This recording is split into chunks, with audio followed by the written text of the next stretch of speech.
For more great content, make sure you follow 717 Sports Media on all your podcast listening platforms. Also follow us on social media, on Twitter at 717_sports, Facebook and Instagram at 717 Sports Media.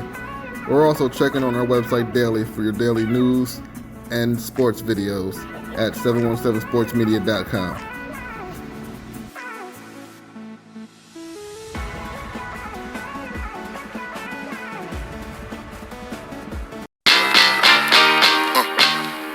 Good evening, everybody, and welcome to another edition of Around 717. I'm one of the co-hosts here for this highly rated podcast, Carl C.J. Frederick. Alongside me is my brother and co-host, Aaron Frederick. How you doing, Aaron? I'm doing great, brother. Pumped for episode 3 here. I think we're hitting the ground running this year, and I think you may have a victory lap in store for your picks last week. So yeah, no, really looking forward to hearing about that. Yeah, so let's get right into it because you got smoked just like everybody did. Now, all the writers, I dominated you all like the 2017 Eagles. Let's be real. I dominated. I went 17-8. I nailed everything. I only missed, the ones like you said. The only ones I missed were the ones I went with my heart. And then now this week I won't do that. Yep. And I'll go 25-0 on all my picks. So it'll be nice. Nice change of pace. I think it's what we call in sports a fluke. And a fluke? How dare you? Yeah. I'm still in the pack. I'm in the middle of the pack when it comes down to all the writers' picks. And so you're saying on the record that my winnings last week were a fluke, just like the Eagles. You're saying they were a fluke in 2017. I just want to make sure. I did not say that. I'm just saying. Okay.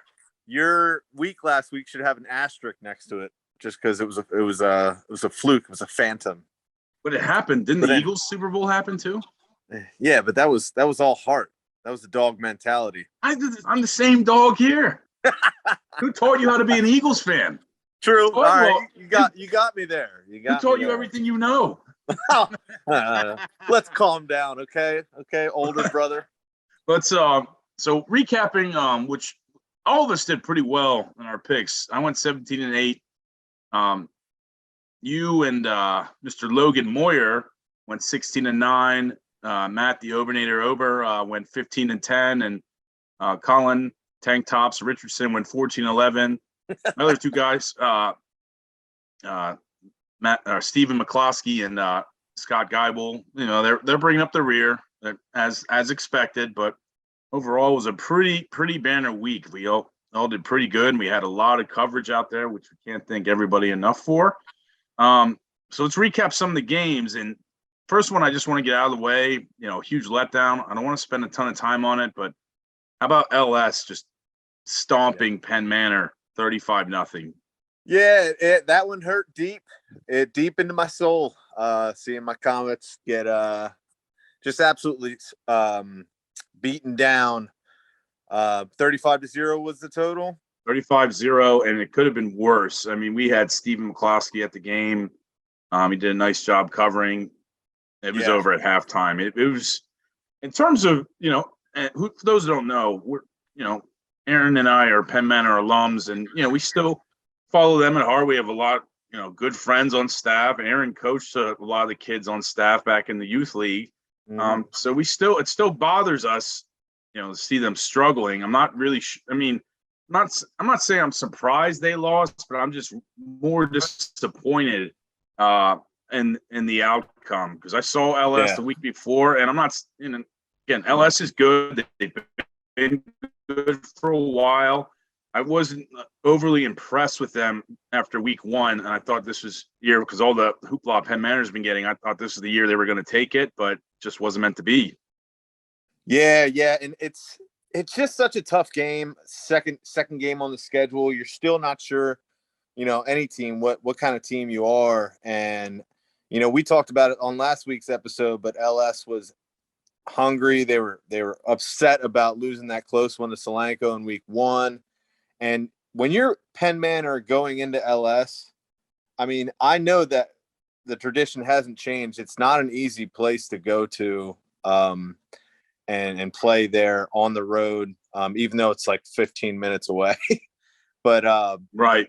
it's a hard place to play, and it's kind of daunting. And I know, I feel for my boys at Penn Manor, but it sounded like Trenton Wagner, the quarterback, had himself one heck of a night. He was one of my players to watch out for. But you can read on around the 717. Aaron is doing a weekly column on players to watch each week. He does a great write up. And Trenton Wagner, he was one of the players you talked about. Yeah, he had an excellent game. He impressed me week 1 too. I could tell he had, he's a first time starter. There were some kinks to work out, but backstory on him. His brother Berkeley was the quarterback last year. Their father was a quarterback. Oh, wow. Months ago. So the tradition runs deep in their family, and Trenton is starting to get his legs under him, but he has an arsenal of weapons there that LS, they're like kind of like Central and Lesser Virgin. You never want to count them out. They're going to be there towards the end, and it could be something like last year. They, out of the gate, they lost to Warwick, and then went on they won their next 13 games all the way to the district finals against Bishop McDevitt. So I'm not saying that's going to happen this year, but they're going to be a force to reckon with.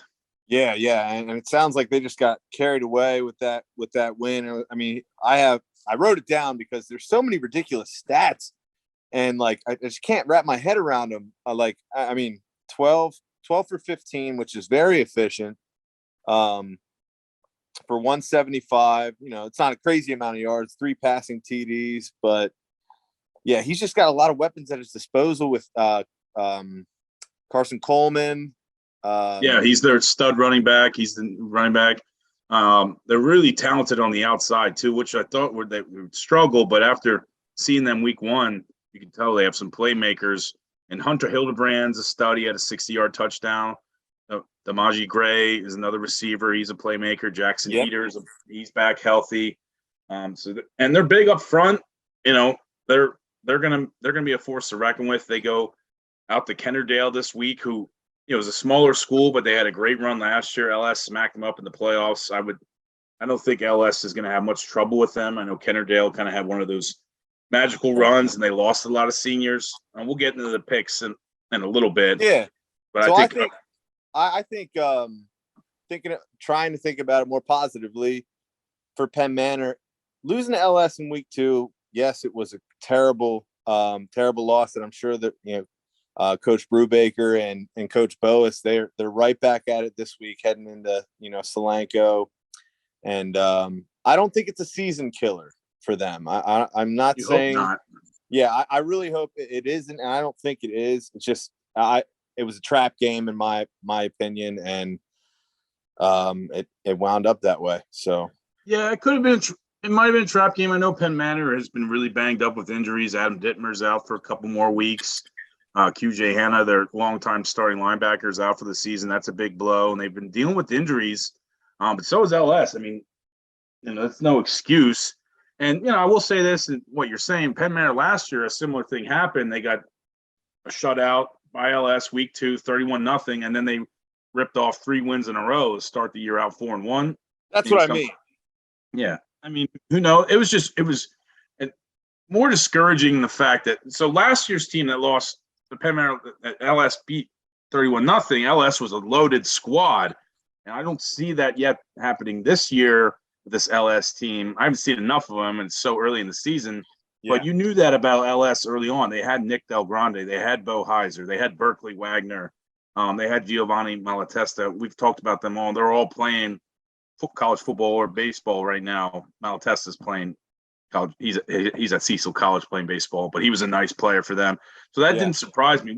Penn Manor had everybody back, and I at least thought they would score. That's 2 years in a row they've been shut out by their rival. I say that in quotes because it's not. I mean, it's been not real, anymore. It's not a rivalry. Not anymore. That's as a Penn Manor alum. That's hard to set. That's like me losing to you constantly in basketball, losing to your little brother, which I know LS doesn't think it that way, but that's what I've always thought in terms of the Penn Manor LS it's rivalry. A similar school, but Penn Manor's bigger. It just, to me, it was kind of like not like a little brother kind of thing, but a brother in of sorts. And, for them to not win in how many years, it's like, come on. But I believe that is year 10 that they've lost to them. 9 or 10 years in a row, because they lost Coach Mealy's last year to LS, and Coach Brubaker hasn't beaten them, and this is his 8th or 9th season at least. So that's it's not a rivalry. So anyways, moving on from that show, we'll a couple more recaps. So we had and shout out to Stephen McCloskey for his coverage. He did a great job. He's going to be very good job. Yep. Yeah.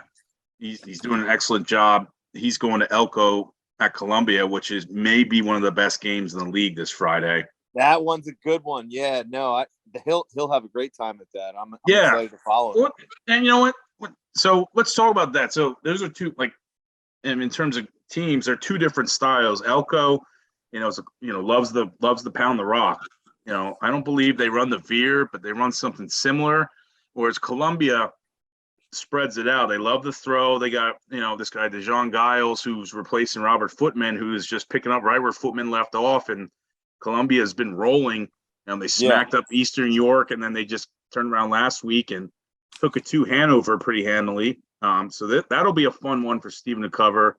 Who did you take in that game? This week, I hated doing it, but I've noticed, correct me if I'm wrong, Elko won last week. Yep, they came back against. So, recap on Elko. They won week 1 handily. They came back and they had to play Anvil Cleona Thursday night. Yeah, because we talked about there's a ref shortage, so these poor officials have to do games Thursdays, Fridays, Saturdays. Now they get a long rest. Yeah, but I picked Elko. Anvil Cleona was winning 3.5 quarters of that game. They've had a couple of fumbles, a couple of unfortunate breaks, and it was one of those games where it just went Elko's way, and they got a big win. They looked like they were banged up last year, and they got some kids back, so they're going to be a force to be reckoned with. Yeah. Recap. Yeah, I think very highly of this Columbia team too. I just I'm happy for them.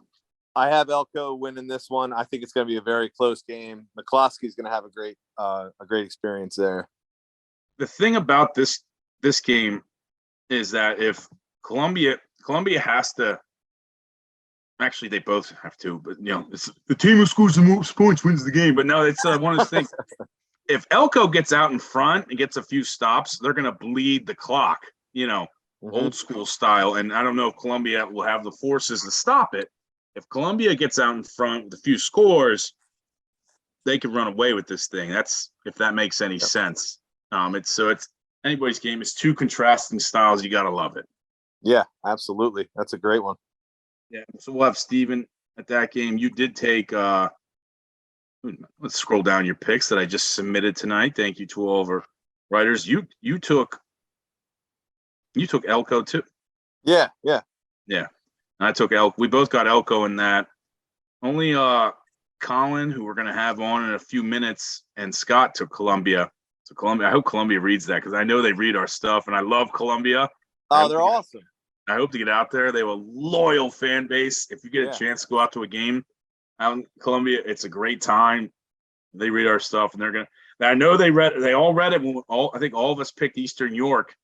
They read that as motivation. So we'll see how. Except for me. Yeah. Still losing, but yeah, true. So that'll be a fun one, and Stephen McCloskey will be out there. Give him a follow. A couple more recaps. So Elizabethtown, very impressed. They went into McCaskey, put up a 50 burger on the Red Tornadoes, in a game that we saw Josh Rudy do his thing. He's one of the league leaders in touchdown passes. I believe he's had 8 touchdowns on the young season. But Logan Lentz, who I saw in person, he's a tough little back. What do you account for? Ridiculous stats. I wrote these down too, because I'm just like having to do a double take at it. In a high school football game, 24 for 268 yards and 3 touchdowns. Yeah. That's like Reggie Bush versus Fresno State or something. Good but count, no, good count. I had that just jumped out at me. To me, he was my player of the week, because those stats are ridiculous. Yeah, no, and if you're getting 24 carries, that team no, I don't want to say it depends because I'm very bullish on this E-Town team, but they put their belief in you running that rock. And 24 for 268. Yeah, shout out Logan Lentz, man. He had a great week. Yeah, shout out to Logan Lentz. He is a force to be reckoned with. And E-Town's going to be a monster in that Section 3. And it's still looking like it's going to come down between them and Solanco for the section. And we're going to talk about that. But joining us now is, for the first time, our Hempfield beat writer, Mr. Colin Richardson. How you doing, Tank Tops? Good. You doing well? Yeah, man. Man, we keep throwing you these winners, man, every week, man. You get all the best games. Yeah, it's great to watch. I must say, it's fun to watch from the sidelines. Well, tell us. So, for those who don't know, Colin was covering. He's been working with 717 since last. Was it last February? Yeah, it was like January. It was like the end of basketball season. Yeah, when you came up and on the other side of the scaffold at Conestoga Valley and joined it. Now, yeah, that was like the first time I ever met Logan. Yeah, and I missed meeting you. I remember. Yeah, but yeah, the first time I met Logan, that was funny. So Colin has been with us. He's doing a great job. He covers Hempfield, but he also covered a ton of Barnstormer games this year. He covered Warwick State Championship baseball game. So he's doing great work for us. But tell us, so you were there at the game of the state on Friday night, and Hempfield's triumphant last-second win. Tell us what was, give us the backstory of the game and tell us your thoughts. I mean, it was back and forth. I mean, that York team was very good. I mean, as they should be. I mean, everyone kind of knows they're a good team. They got Jaheim White. Their quarterback really impressed me too. Stoner. Yeah, it was definitely a game, I'd say. What else? I mean, when Stoner, I think it was a 77-yard touchdown with like 2 minutes left to Jaheim White, we were like, oh my gosh, we just lost the game. Like, we just did all that work, all 4 quarters, like staying right with them. And then we just blew it in one play. Like, it was the first play of the drive for them. But then, our juniors, I mean, Jackson Landis and Micah, they had those. Micah Gates? Micah Gates. They're both juniors. They had those 2 crazy pitch and catch, the touchdown, and then it was kind of like I'd say circus play. It's kind of like Micah turned around, made the cornerback think that he was just doing was it where he turned around? I'm not thinking of it. Like a hitch? Yeah, something like that. And then he just ran, and he was wide open. He caught it for, like a 36-yard gain. We were like, okay, we can do this. And then we just kept going, and it was great to watch. I gotta ask you, Colin. At Grant Hoover, I thought I wrote down the stats, but I saw he went for about 23 for 163 yards. Yep. He and it sounds like he had some reception yardage too. He must be all over the field. What was it like seeing him play in person? I don't know. I mean, I've seen him play. Like, I used to go to like youth football games all the time. Mm-hmm. I know, like, I was in the press box, not doing anything like this, but just watching him. I mean, same grade, I kind of knew him growing up through high school and through middle school. So, it's pretty cool to see him kind of grow up like together through football. Yeah. He also wrestles. He's a great wrestler. So it's cool to see. Does he still wrestle? Yeah. I mean, he's, as far as I know. Okay. And now, is he a junior too, or is he a senior? No, he's a senior. Okay. Is it now? You any idea? Is he getting any looks yet from schools to play at the next level? Not that I've heard of. Well, he should be soon. He deserves some recognition. He is I wouldn't want to have to tackle him. So he is he's a playmaker.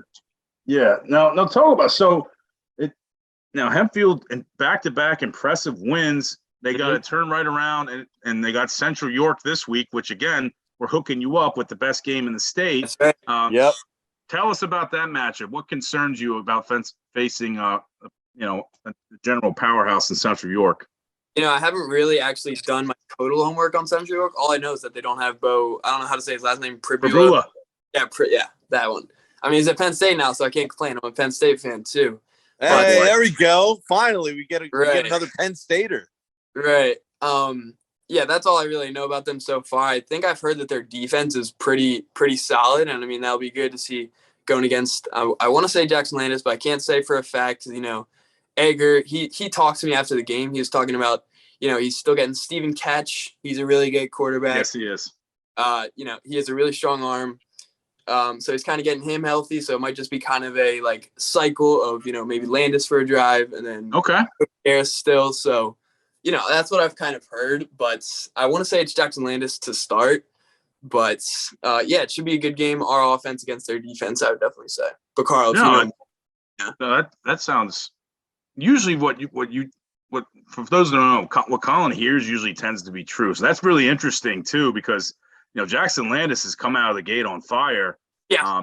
But if Coach Egger, really wants to get Stephen Koch, who's a nice player too, involved, he's going to be involved. I just wonder, do you worry about that messing up the chemistry?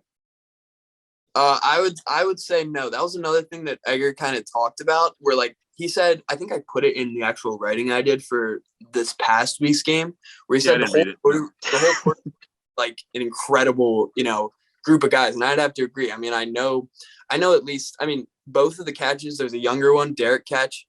He's a freshman this year. He's a quarterback too. He's a good guy too. I mean, both of the catches are Landis's, and I think there's one more that I'm not too familiar with, but Egger is definitely high on all of his quarterbacks, so it's good to see that. Now, tell us, because I know you covered a bunch of baseball and basketball. Right. What's it like covering football? Are you on the sideline? Are you going up in the booth? It's a mix of both. It was a funny thing. So Hempfield's press box is like, there's obviously the box, and then there's a ladder that you can climb up, and there were no seats because, there never is.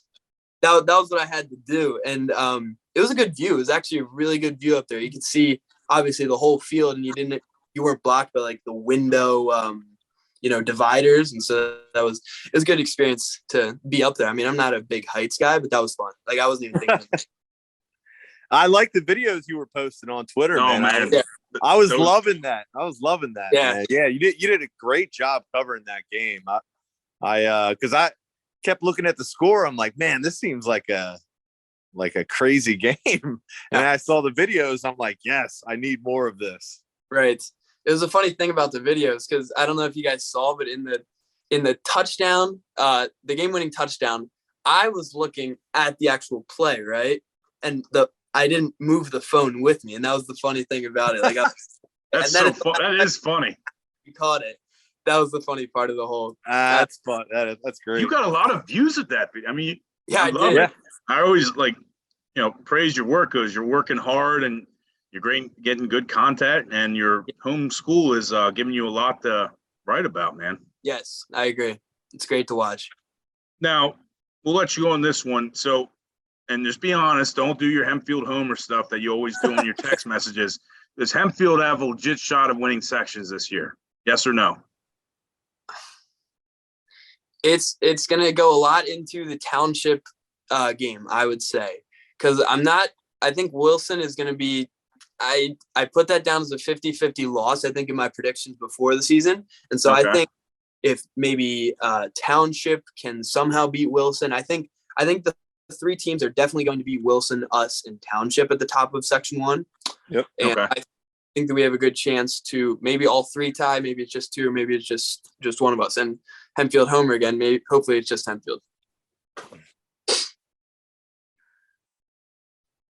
Great stuff. Well, Colin, I appreciate you coming on last minute notice. We hit 717. We appreciate your work, and it's getting great reviews, buddies. So keep it up, and we'll talk on Friday. Right, will do. All right, see you guys. Have a good night, man. All right, see you, dude. Later. That was Colin Richardson. He is our Hempfield beat writer. Now, I say that as joking, but, because he covered close to 20 Barnstormers games this summer, and he went out to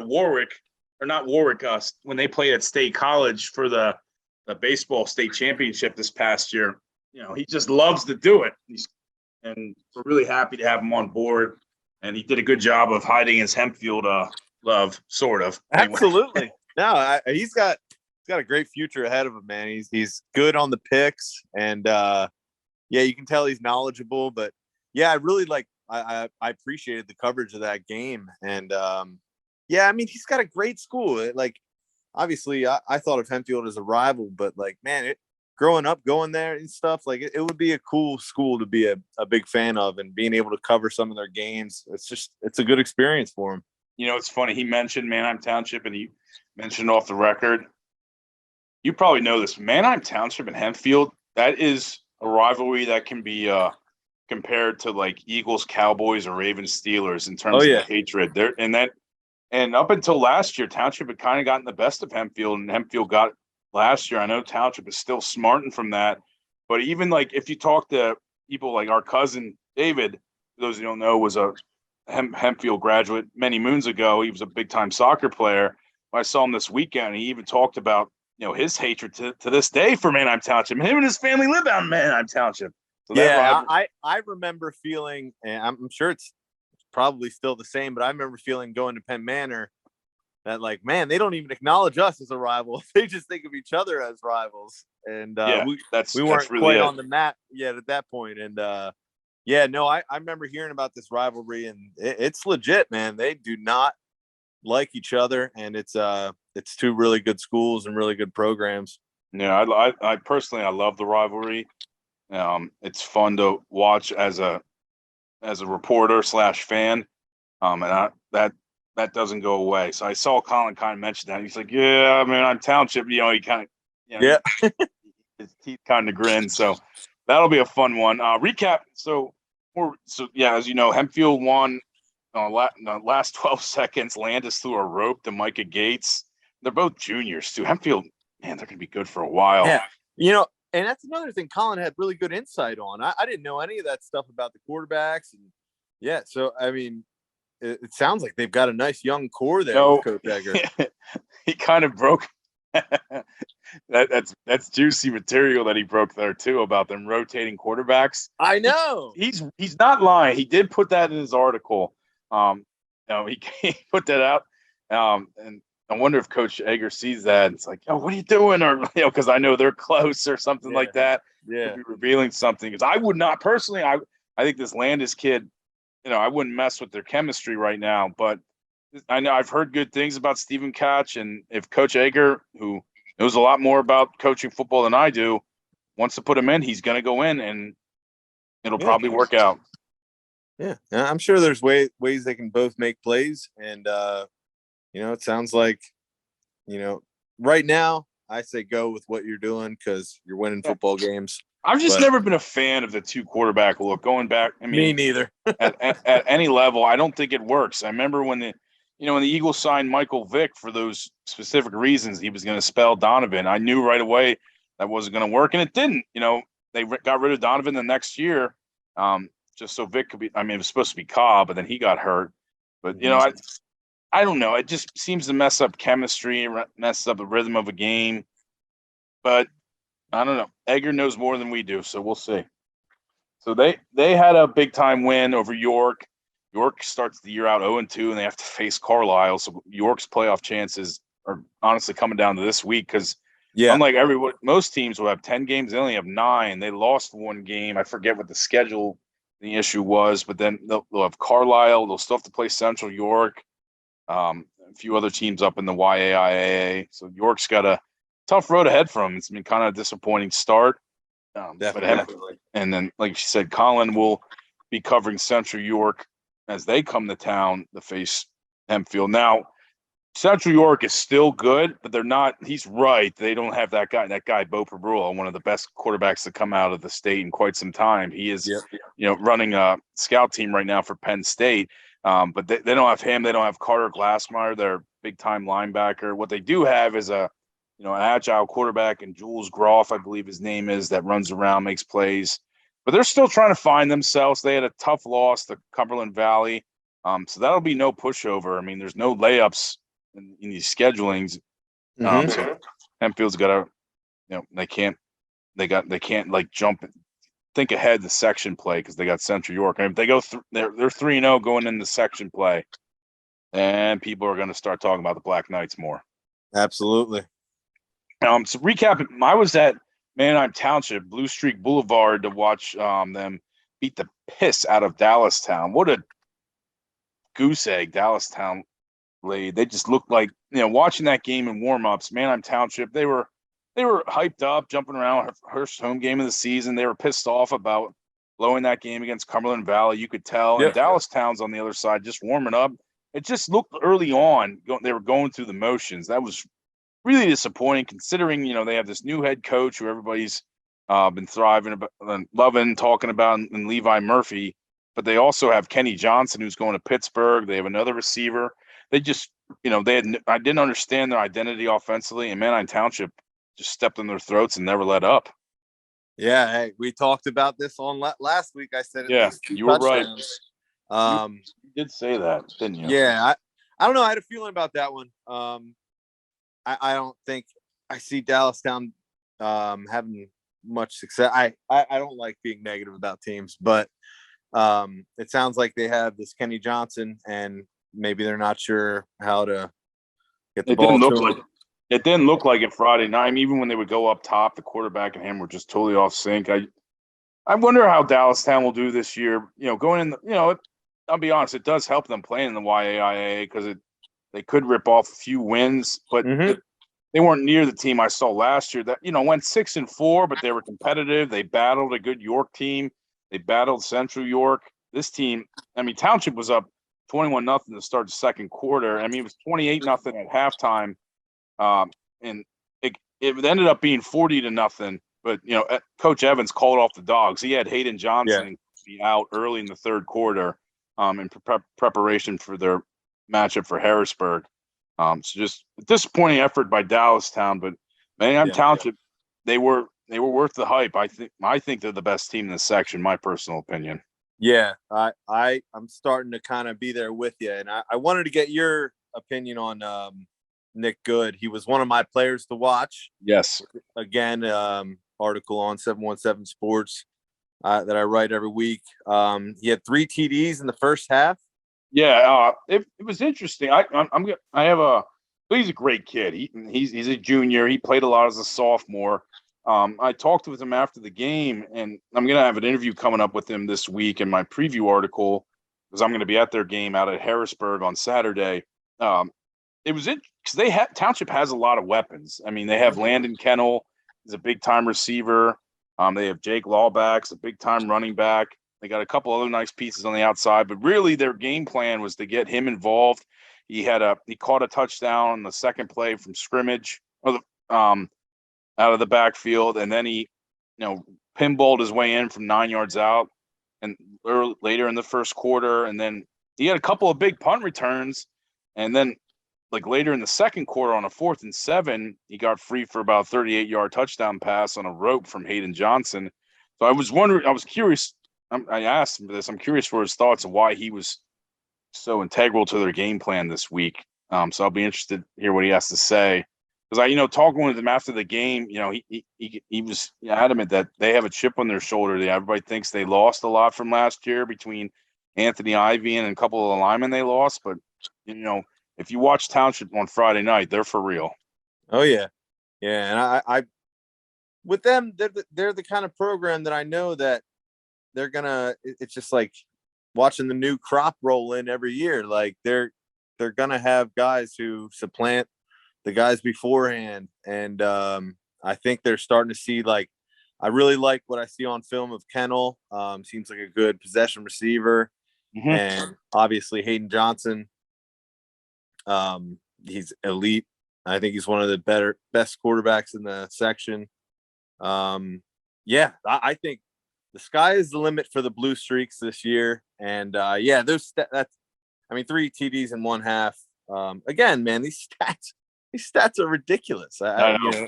They're fun, aren't they? Oh, they're. I just don't remember quite seeing stats like that growing up. So you guys weren't that good, So. Yeah, good point. No, I just think maybe the league is changing and becoming more offensively dominated. I don't know, but yeah, seeing some of these stats, it's just it's video game stats. Yeah, no, it really is. And going back to what you said, Manheim Township has a ton of participation in their program across every level. I talked with their athletic director before the game, and she said they have, about 50 to 60 freshmen and 50 to 60 7th and 8th graders. So they don't reload, they retool. Is that the right phrase? Yeah. And again, that game, Nick Good was, clearly beating Dallastown by himself. Landon Kennel, who's one of the best receivers in all the league, maybe the district, only had 1 catch. and he's gonna. I mean, the week before against Cumberland Valley, he had 11 catches. So that's just it goes to show you how much talent they have. Shamir Covington, who was an all-league receiver for McCaskey last year, is transferred. He plays for Manheim Township now. He is a backup running back for them. It just shows the talent they have. Like he was playing later in the game with their backups. You know, he plays a lot defensively, and I'm sure he'll get more involved as the season goes on. He had the opening kickoff that he nearly took to the house, but that just shows you the level of depth and talent Manheim Township has. Yeah, and you just brought up a really interesting point too. It's like, having played receiver, I know those games when you only have one or two catches, maybe one at sometimes none, it can feel like almost demoralizing in a way, but if you're winning games like that, I promise you it's better than, being down by 40 and having 10, 15 catches in a game. You want to win games, these guys, and I hope they don't take it to heart if they're not having a great week or, you only have one catch or whatever, because believe me, you want to be on the winning side as opposed to being on the losing side. I've been on both, and trust me, you want to be on the winning team. Yeah, no, I'm with you 100%, man. I love our new crop of writers. Shout out to Matthew Ober. He's been covering.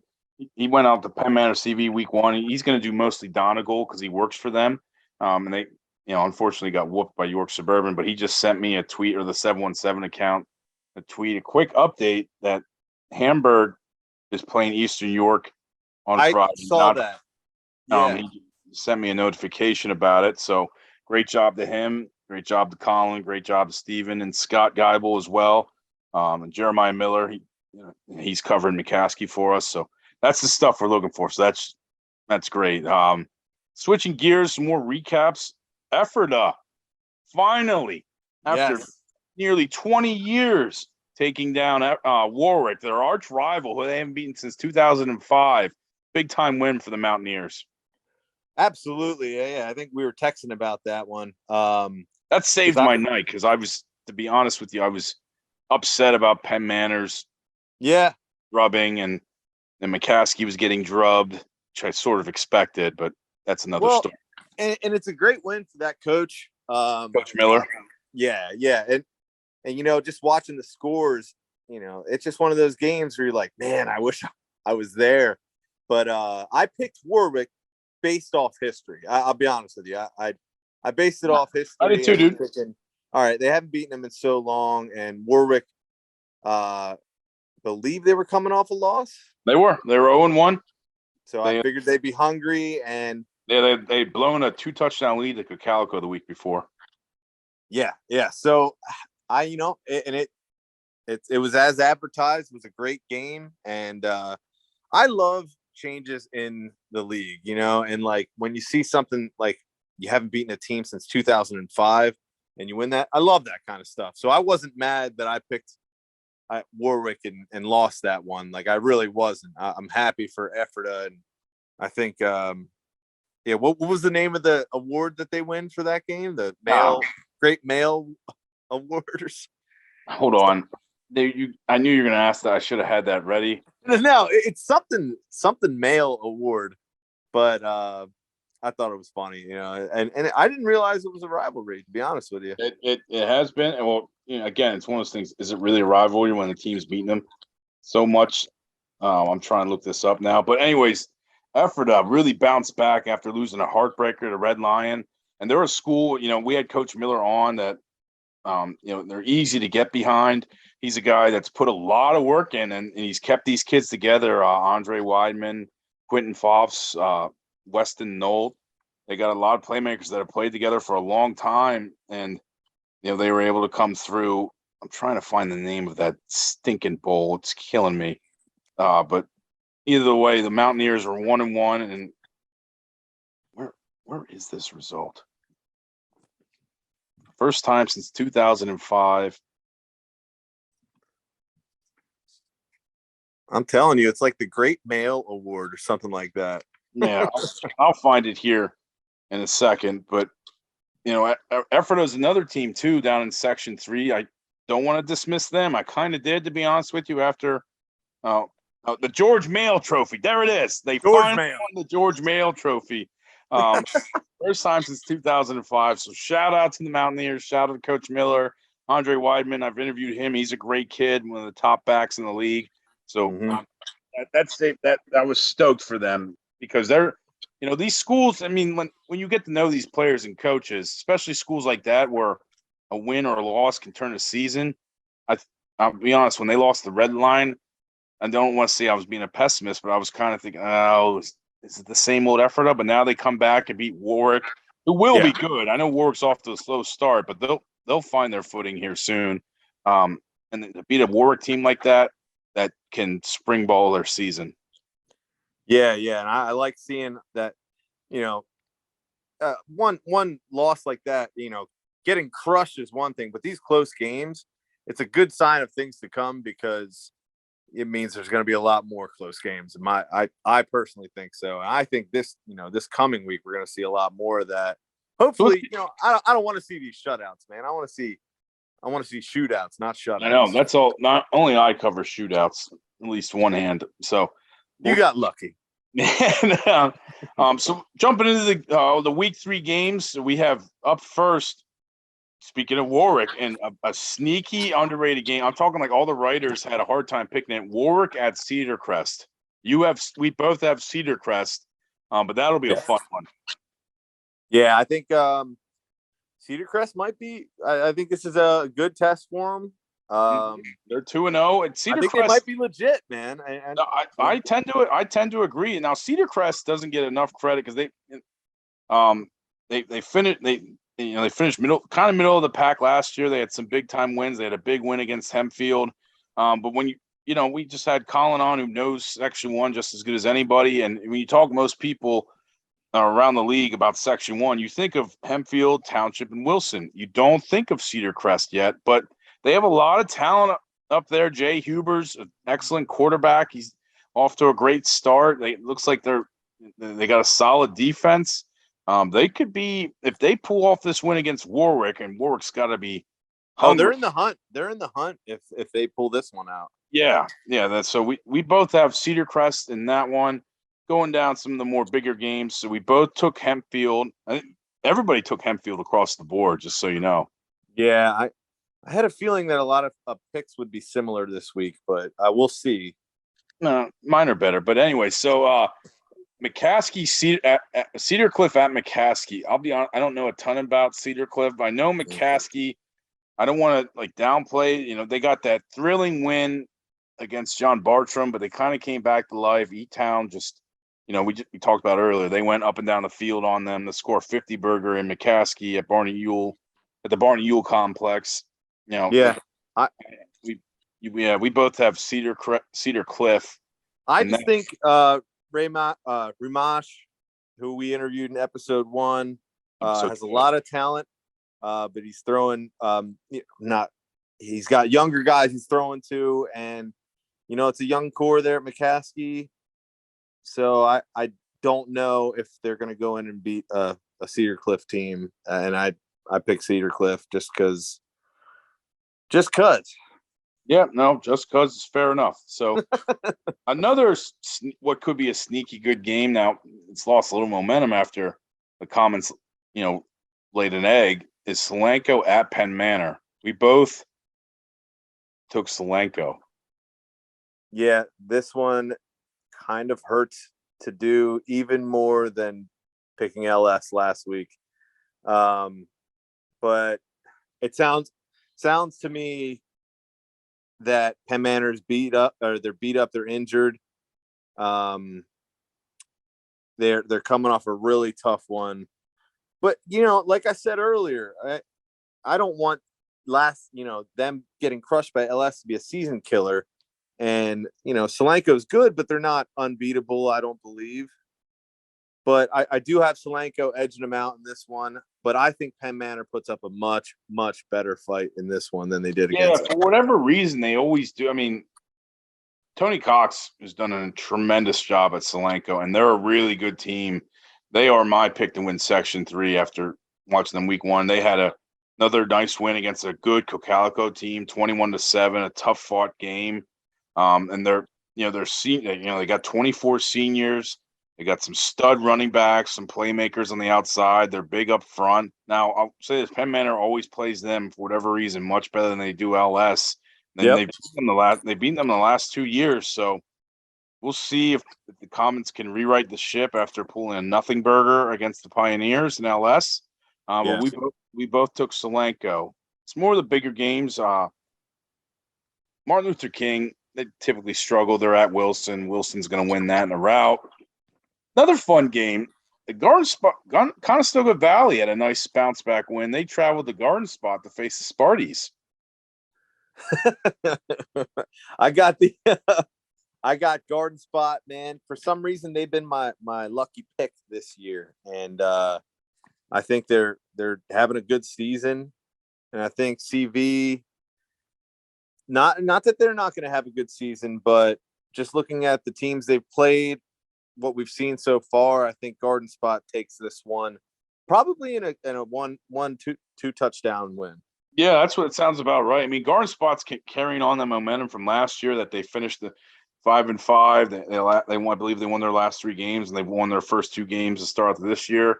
Coach Zamperini's doing great things over there. Conestoga Valley, they're gonna compete. They're gonna be better under this new coach than people think. They're pretty young on both sides of the ball. So that I can see that being a 1-score game. We both took the Sparties. So moving on. Yep. Let me see where we're different here. Yeah, I want to root against you. I hate. What do you know about Boyertown?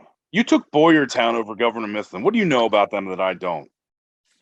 Well, if I told you that, I'd have to kill you. You don't know nothing. You don't even So wait, I'm not even seeing this pick on here. Hold on 1 second. Yeah, you didn't do your homework. You're right.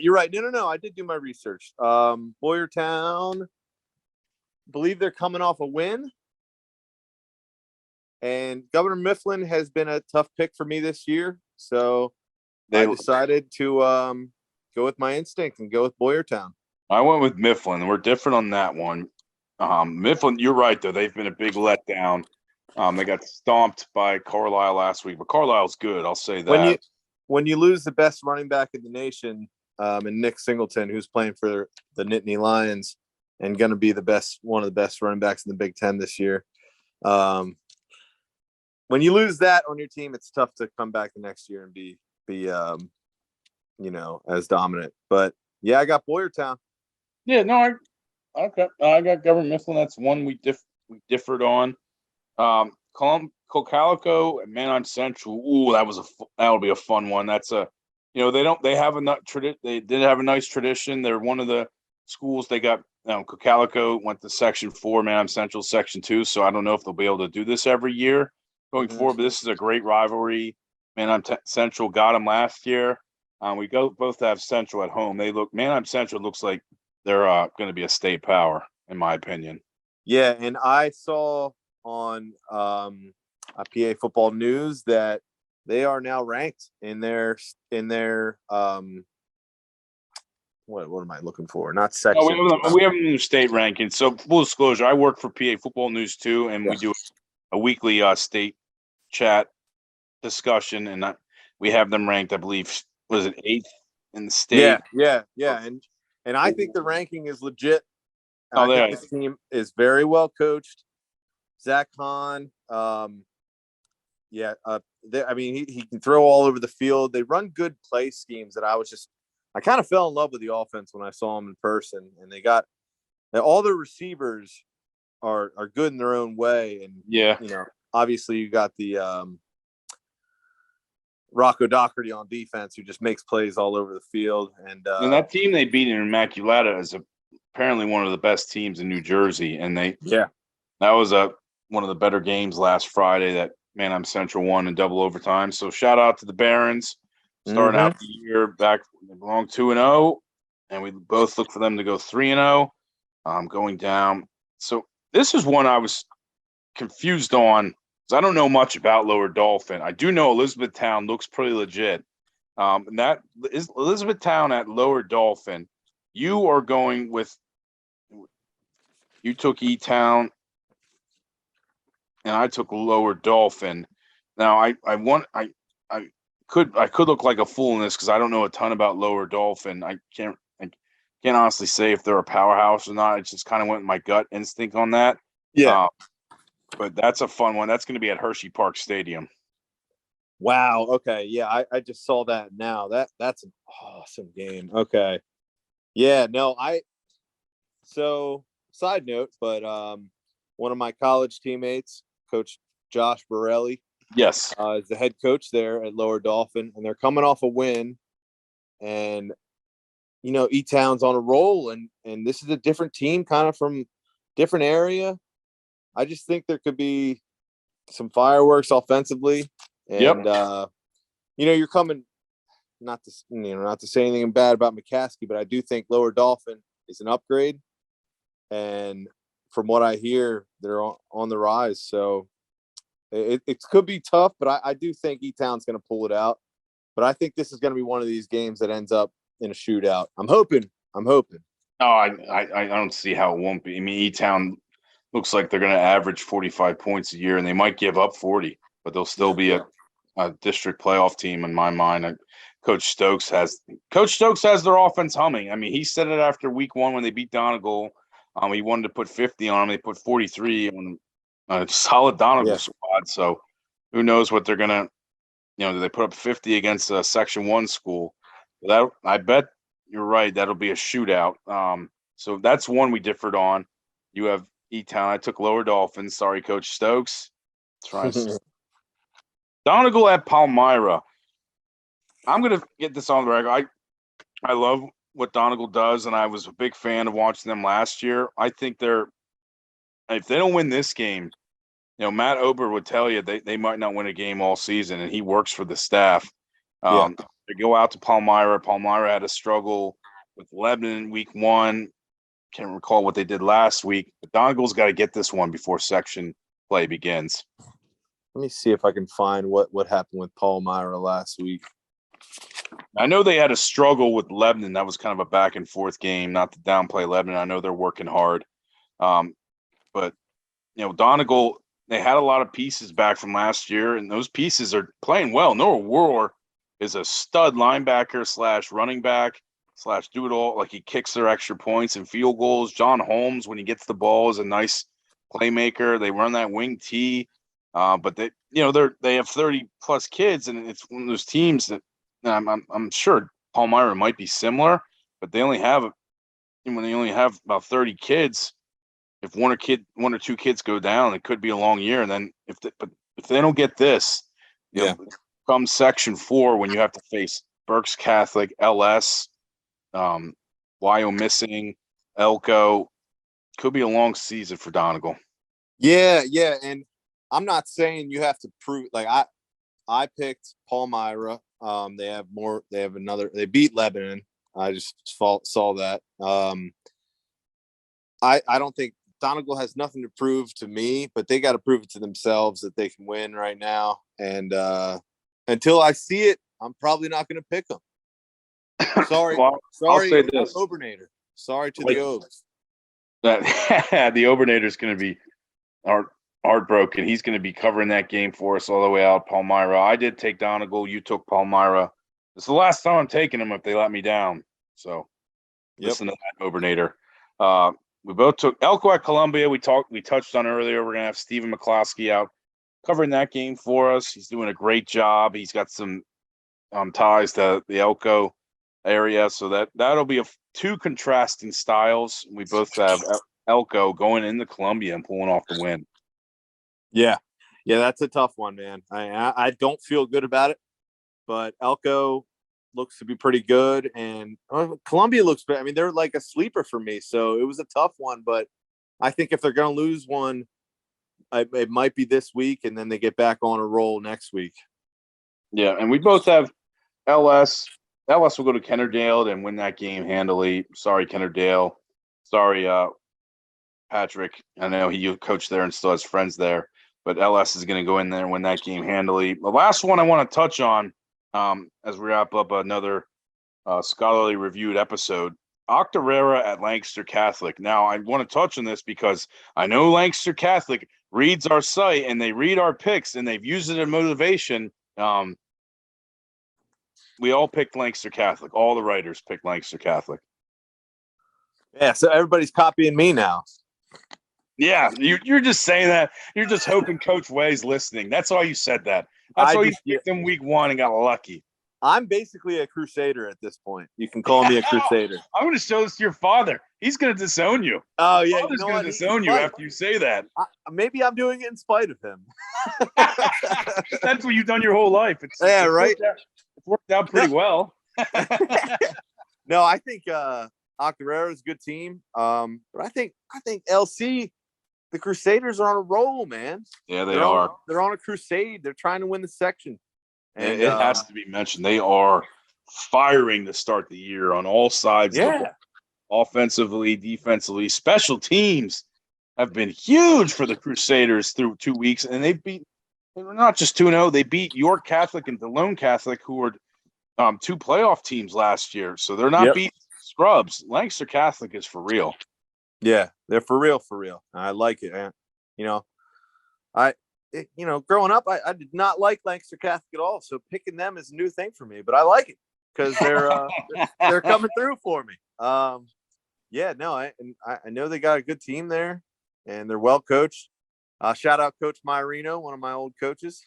Oh, that's right. He did. Was he your O-line coach then?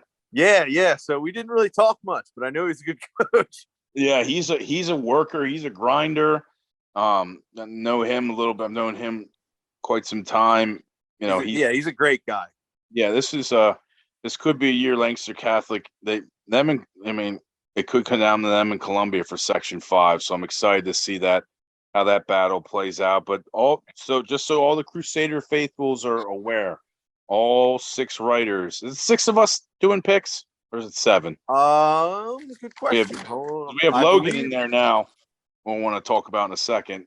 But we have Logan, Scott, Steven, Obernator, Tank Tops, you, and me. So it's 7 writers. All 7 writers picked Lancaster Catholic. So let it be known, Crusaders. We're the on Magnificent 7, they call us. Yeah. So and if you let us down, you can go cry to somebody else. Go cry to LNP or something. So you can worry about that. So real quick, I wanted to give a special shout out. So Logan Moyer, Aaron, as you kind of know a little bit, he's a student at Susquehanna. We brought him on last year towards the end of football season. He was LS's beat writer, and like Colin, LS, for Hempfield, LS gives Logan a ton of coverage, and he was at all their biggest games. Yeah, he did a great job. Like Colin, he covered a bunch of Barnstormer games, and he's just a grinder.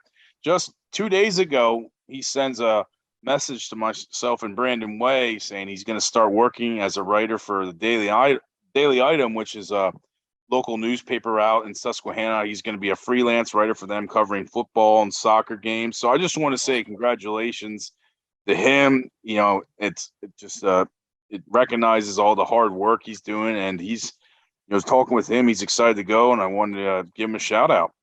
Absolutely. And to go off of that, all the young writers and the guys, that's a perfect success story for 717 is, someone giving somebody an opportunity to cover games. Absolutely. And write for a site, and then going off, and who knows, maybe he ends up a big shot, like covering big time games and professional sports or something like that. So, you got to start somewhere. I wish I was at that age, would have done something like this. Yeah, no, you couldn't have said it better. We want to provide opportunities here at 717 for young writers like Logan. We gave him a platform, and he, covered not just LS, but he covered Barnstormer games. We're giving Colin a platform. We're giving Steven a platform. We're giving the Obernator a platform. We want the more student writers because it's just an opportunity for you, and that's what Coach Way's message has been here at 717. So big shout out to Logan Moyer. Congrats to him. We're all proud of him. Special thanks to Colin Richardson for coming on at the last minute. Check him out. He's going to be at Central York at Hempfield. Other coverage this week, Stephen McCloskey is going to be at Elko at Columbia. Scott Geibel, he's back in the thrown this week. He's going to be back at Lancaster Catholic for Octorara LC. Oh, nice. Yes. Yep. And I'll be at Harrisburg at Manheim Township, which that'll be Saturday afternoon. I'm going to miss Penn State, but that's okay. I want to watch this game and see if the Blue Streaks can really hang with, let's be honest, one of the best teams in the state. Yeah. That is just a crazy matchup for this early in the season. I mean, playing on a Saturday, which is always kind of weird. Yeah, it's at Harrisburg, right? Yeah, and just like last year. Now remember, because I know a lot of people saying, "Oh, Harrisburg in a rout." I don't see it that way. I don't see it that way at all. Manheim Township took them to overtime and had last year and every opportunity to win that. Manheim Township can hang with anybody in the state. So and Harrisburg is loaded. They're ranked. We have them ranked second in the state. And with PA Football News, they're a legit powerhouse. Mekhi Hopkins is a ridiculous running back for them. But that'll be a fun one. And rounding out our coverage, Jeremiah Miller will be covering, again, Cedar Cliff at McCaskey. He's doing a great job writing sports for the first time for us. Absolutely. So that is it for us. We're going to be back next week. Coach Godinay from Reading is going to join us to talk about the Red Knights and their, rebuild and the great work he's doing. So we're happy for him. We're going to have him on next week. But thanks again for all of us listening. Aaron, any parting shots for our loving fans? No. Well, I just want to give another shout out to Colin for jumping on. Yeah, we love talking 717 sports, man. So anybody who's listening, if you want to get on the podcast, just hit us up on Twitter, and we would love to talk sports with you. Absolutely. Check us out. The recording will be up later this week, and we'll check in with you next week. Thanks again. Give us a follow at 717_sports on Twitter, and we'll be back next week. For all of you till then, have a great one.